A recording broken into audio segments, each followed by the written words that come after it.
Greetings to you all in the matchless name of our Lord and Savior Jesus Christ. Let's all look down in prayer. Precious Heavenly Father, we thank you for this wonderful day that you've given us, O Father God. We believe that your presence is in the midst of us. As we go into your word, I pray for the presence of God to lead us. Let the words of my mouth be of yours. I commit this day into your hands. In Jesus' precious name I pray. Amen. So today I was thinking and I was asking my husband, what should I preach? What should I preach? So he said, you think what you have to preach. And what I thought about today is stop worrying and start praying. So how many of us have ever started, thinking about the day that is going to come, and then we have a trouble in enjoying the day that we are in? We keep stressing about the day that is yet to come. Every day we keep thinking what we have to do tomorrow, what we cook for tomorrow, how do I put my child in a good university, my child is graduating, I didn't save money for the mortgage. Only these keep running in your mind. Lot of a struggle to enjoy the day that God has given to you by worrying about the day that is yet to come. I do as well. So I keep worrying about the day that is yet to come, and my husband will say, pray, stop worrying. So when we commit the day into the Lord's hand, the Lord will take care of it. Yeah? Sometimes we wake up in the middle of the night and we have these thoughts spinning in our mind. We don't go back to sleep because we keep thinking, and the devil finds it a good, chance to take over your mind. He makes you think even more. He makes you worry even more. He makes you, decline from prayer. You keep sitting and thinking. So there's a quote that I would like to read for you. A thought that presents itself to you can start you spinning in the direction if you take it. But it can't start spinning you if you don't hold on to it. So as long as we are pulled into the spin cycle of stress, you keep moving around in a circular motion. You keep thinking, and you're not able to break it. But when you break it and consider that there is a God above who is watching over you, who is with you always, who is within you, and who is mighty enough to overcome everything that you face, you can overcome your worries. You can overcome anything that is, pulling you away from God. You can overcome those deadly circumstances. They can't take over you, but God has given you the power to take over them. God has filled you with with the Holy Spirit who keeps, talking to you, who keeps helping you, who keeps comforting you to take over those circumstances and situations. A Christian life journey. We all know we are Christians. Is it very easy to lead a Christian life? No. If it is very easy, then it's like walking through the broad way. But a Christian life is like a narrow way. We do meet a lot of stress. We do meet a lot of circumstances. We do meet a lot of worries. We do meet a lot of sickness. But Jesus is with you. Jesus with you as you journey through it. Jesus is with you. You can take over anything because the Lord is with you. So let's turn our attention to the scripture portion taken from Philippians chapter 4, verses from 4 to 7. Do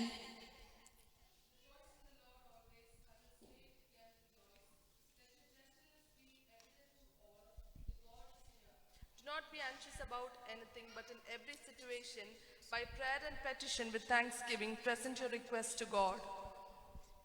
So it says, be anxious for nothing, but in everything, by prayer and supplication and thanksgiving, let your requests be made unto the Lord.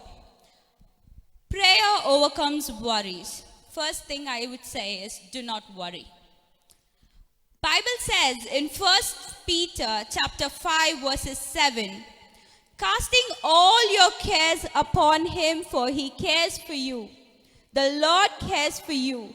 Why do you have to take your burden on your shoulder? When he is telling, cast all your burdens upon me, you still say, God, I'm going to present all my burdens at your feet. I'm going to cast all my worries at your feet. But you are still carrying it. You are not letting the Lord to work on it.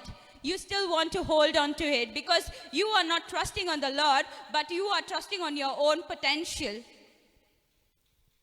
In Psalms chapter 55, verses 22, it says, cast your burden on the Lord, and the Lord will sustain you. He will never permit the righteous to be moved. We are called by God. We are chosen by God. We are washed by his blood. We have been made righteous by his grace. When you cast your burden on the Lord, he will sustain you. Each day, it is by his grace that we are living. Each day, God has sustained us. So far, God has sustained you. He has brought you from another land into this land. He's sustained you in this land. He has helped you move on to higher positions. He's helped you to buy land. He's helped you to buy a house. He's helped you to buy a car. He's helped you to live a good life. He's sustained you each and every day. He's taken care of each and every need of yours. Because he said, righteous will not be moved. So we are his people. We are his hair. We are his children. So we will not be moved. We have been called by God. In Matthew chapter 11, verses 28, it says, come to me, all you are weary and burdened, and I will give you rest. Today, many of us, we think our sickness is bigger than God. Most of us are like, oh, my diabetic is bigger than God. My blood pressure is bigger than God. We keep worrying every day, every day, every day. We are not going to, we just want to hold on to it.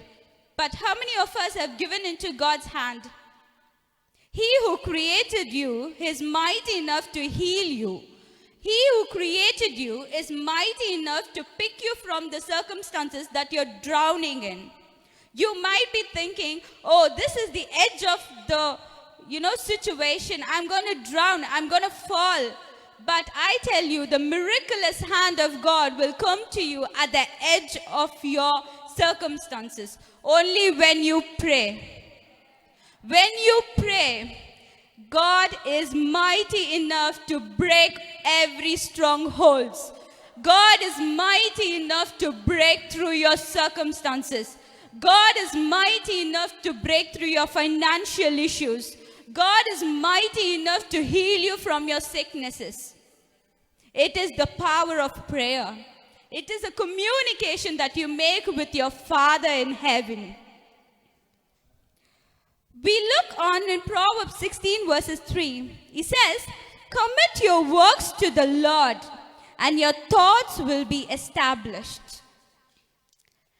When we commit our thoughts in the Lord, God will establish us. But that should be according to the will of God. Sometimes our prayers are not answered.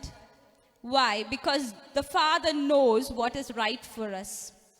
The Father definitely knows what's right for us. He will not let you into trouble. He will not give you something that is not for you. That doesn't mean the Father doesn't love you. When your earthly father loves you, he loves you more than that because he created you. Jesus also speaks to people in Matthew chapter 6, verses 25 to 27. Can someone read that for me?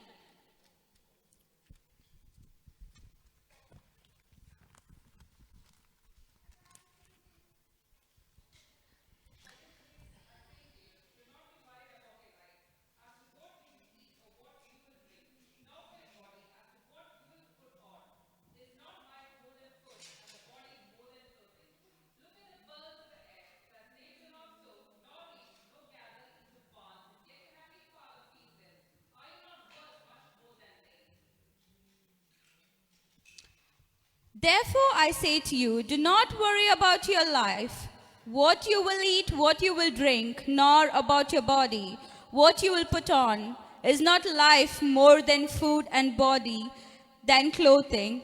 Look at the birds of the air, for they neither sow nor reap nor gather into barns, yet your heavenly Father feeds them. Are you not of more value than they? Which of you, by worrying, can add 1 cubit to his stature? Yes. Jesus says, by worrying, can you do anything? Can you change the situation by worrying? No. He says, look at the birds in the sky. That doesn't mean he's asking us, oh, don't pay your bills. It's just don't pay your bills. Jesus is full of kindness and muchness. He's going to do everything for you. Don't pay your bills. Not like that. Jesus is asking you. Birds live in the higher altitude. They look at life very differently. Look at the flowers that's blooming in the ground. Their lifespan is very small. But still, they trust in the Lord. They trust in the Creator. What about you and me? He's created us in His own image. God created us in His own image. How more valuable are we in the sight of God? Have we ever thought about it? Let's look at few examples. The second point I would like to speak about is place your supplications before God. Jesus himself being God, we have seen in the Bible, he sets apart time to pray. He himself set an example to us. And we see Daniel in Daniel chapter 6 verses 10.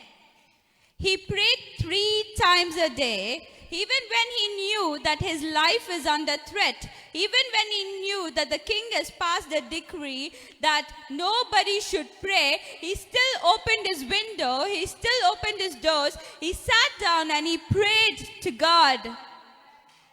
Though he was put in the lion's den, God saved him. He prayed.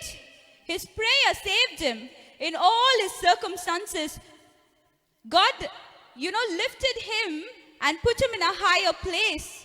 His prayers. We see Esther chapter 4 verses 16 to 17. When all the Jews were under threat, they fasted and prayed for 3 days. When she knew that she can't do that, she can't go against the king, but still she prayed. She fasted and prayed. She kept her life at risk. We've been fasting and praying, haven't we? Esther prayed for her nation. How many of us have prayed for others? How many of you all have prayed for your church? Every time it is our own worry, our own supplication. God heal me, God bless me, God give me a good car, give me a good house, give my children a good good grammar school, give my children good, as they graduate, give them a good university. But have we ever worried about the other person, your sisters, your brothers in the church who are undergoing different situations, different circumstances where they cannot express it to anyone? Have you ever prayed over them? They fasted and prayed, and God gave them the victory. In Acts chapter 12 verses 5, we see that King Herod jailed Peter. Prison is not a very nice place, is it? Just because Peter was in the jail, the church prayed for him. What happened there? There were 4 guards that was around the jail, but when they prayed, the angel of God rescued Peter and brought him to the place where the church was praying. So, brothers and sisters, just imagine about people who are still been imprisoned in their sins, still been imprisoned by their circumstances, still been imprisoned by their sicknesses, still been imprisoned by their thoughts. Youngsters, I see so many youngsters every day when I come across different parents. I see so many youngsters being addicts to drugs, so many youngsters being into secret sin. Have you ever thought about those people who are prisoned? Have you ever thought about the souls that has been prisoned? the church not praying about it? We as a church, when we start praying, God will start working there. God will start working there. God will start bringing people into this church. We are not just limited to a congregation. We need many more people, not people who are already saved, but people who are drowning in sin, people who have been lost. Even one soul that is saved brings extreme joy, overwhelming joy in heaven. We are all been chosen by God. It's not just the pastor and the pastor who goes and tells the gospel to people. It is you and I. Pray for your colleagues that they need to be saved. Pray that you have to bring them into the Lord. Set an example, set a testimony before them. I remember an instance. I keep singing gospel song at work. I can't stop myself. I keep humming. When I'm changing baby's nappy, when I'm trying to give medication, I'll always be humming. And there is a band 6 who he's very aged, and he came up to me and asked me, "Priscilla, I see you always happy. Why are you so happy always? Do you not have any worries?" I said, "Every day is precious. It's been gifted by God. Why do you not cherish that day that God has given you rather than worrying about things that is yet to come?" I know today is not going to make a difference in his heart, but I've sowed the seed. But one day that will grow. That'll keep, bringing a question in his heart. Why was this girl so happy? What is so special about Jesus? What is so special about this God? Let's take the example of Paul and Silas in Acts chapter 16 verses 25. They were put in the dungeon. Dungeon is not a nice place.